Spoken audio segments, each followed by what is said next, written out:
Oh, what did you think of that party? That was fun, wasn't it? That was fun, wasn't it? Was it fun? Oh, it was very fun. Oh, it was very Did fun. you get to talk Did you to get Crazy to Eye? talk to Crazy Yeah, we Eye? had a nice little Yeah, we had a conversation. nice little conversation. Yeah, we really Quite a character. What a character. Love the ladies. Love the ladies. Say the least. Yeah. Say the Yeah, he least. really gets around. Yeah, he really gets around. Oh, yeah? You know? Yeah, you know? Yeah. I mean, everybody I mean, everybody knows. Everybody knows? Everybody knows? You're kidding. You're kidding. Wanda knows? Wanda knows? Yeah. That's not how he presented it That's to how he me. presented it to me. What do you mean? Well, what do you mean? What do you mean? What do you What do you mean? What do you?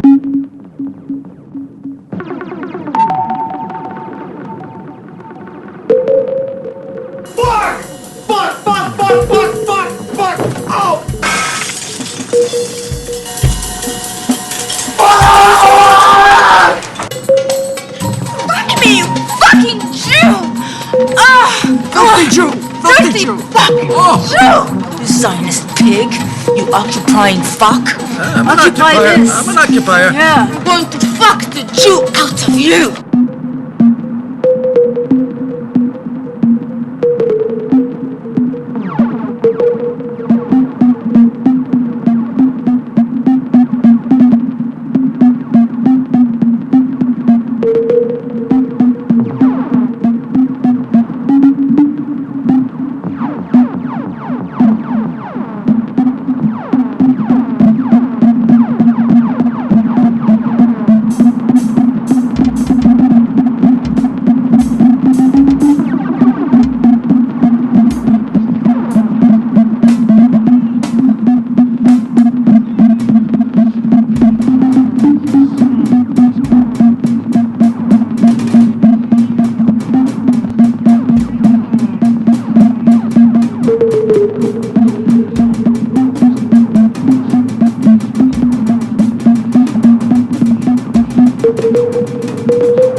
And the cops brought a Nazi flag today.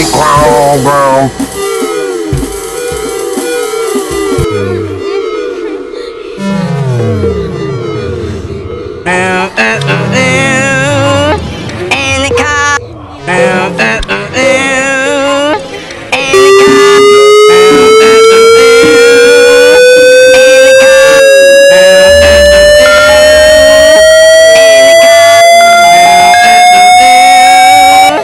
And the cop.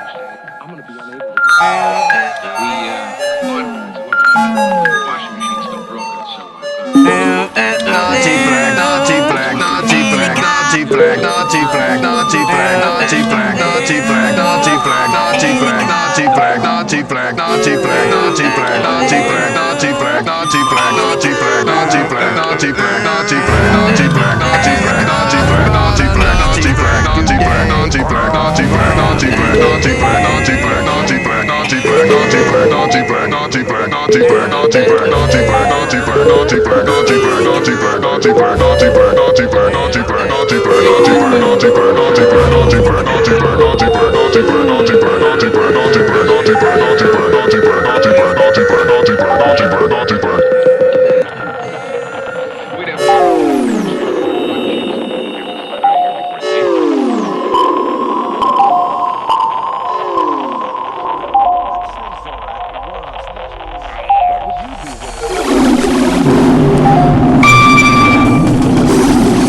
Deeper.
a markedly deep philosopher, an answer never really answers anything much at all. You know, there are a lot of different theories, postulations, philosophical concepts, scientific proposals, and theological prognostications concerning the nature of life and existence. But have you ever noticed that all of them, and I do mean all of them, without exception, have awareness as a foundation?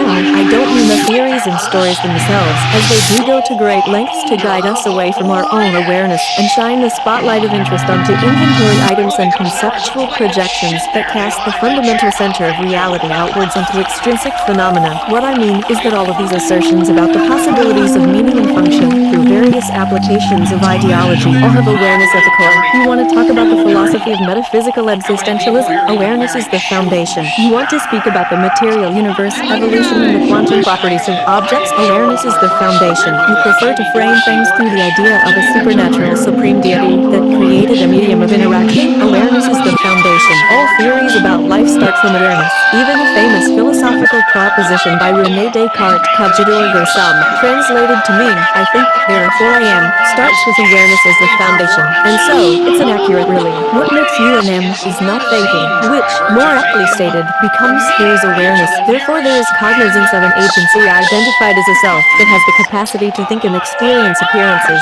It all starts with awareness. I am aware of an experience of appearances, and I call that a reality. This is all an honest philosopher, or scientist, or anyone else concerned with the nature of existence could possibly say. In truth, you are aware of an experience of appearances and call that a reality. To gain an understanding into what exactly this is, what the nature of awareness, experience, appearances, and reality is, one would have to explore it for themselves, and, due to the format of the setup, this can only be investigated by oneself by delving into the depths of the very thing that is the foundation of this configuration, the awareness that is providing the platform of inquiry. This is what is most true, most clear, most immediate, most verifiable, by virtue of just being aware of it. There's nothing to say or point out about the appearances that is going to shed light on this simple, undeniable truth. Although we like to try, don't we? And just by doing this, we have already lost the clarity of the truth, which just is and doesn't need any explanations. You are already it, so why do you need this to be explained to you? You are aware. This is what you are. This is the nature of your so-called existence. The proof and evidence is right there. What further needs to be explained to you? Isn't already being aware self-evident enough in itself? We are aware. And wow, look at that. There is something to be aware of. And this is the apparent stumbling block. So maybe I can find out some answers about this awareness by investigating what I am aware of. And just like that, clarity is lost, delusion begins, and ideological masturbation begins. As soon as we start looking at what awareness is aware of as a source of inquest, we are already reaching into the wrong place. And so then, it should be no surprise whatsoever that any answers obtained therein are going to be spurious. So then you can just imagine what kind of convoluted murky swamp of delusion develops when one begins to form attachments, that is, identifications and associations with these false appearances. Then, these false attachments become foundations for truths that are based on the erroneous, and getting out of this sticky mess is also difficult because, due to the jumbled quagmire produced by these false identifications and associations, even the way out is misconstrued, and so, the lost self thinks freedom from the entanglement will somehow be found by digging even deeper into the entanglement. It's virtually inescapable, a veritable quicksand. So this is why, when you step forth to point outwards and open your mouth to speak about phenomenal content, you are, at the least, just blowing a bunch of hot air, or, at the worst, misguiding and enabling others to stay mired in delusion. This is the greatest disservice and an injustice, if ever there were such things. You might as well get this straight right now.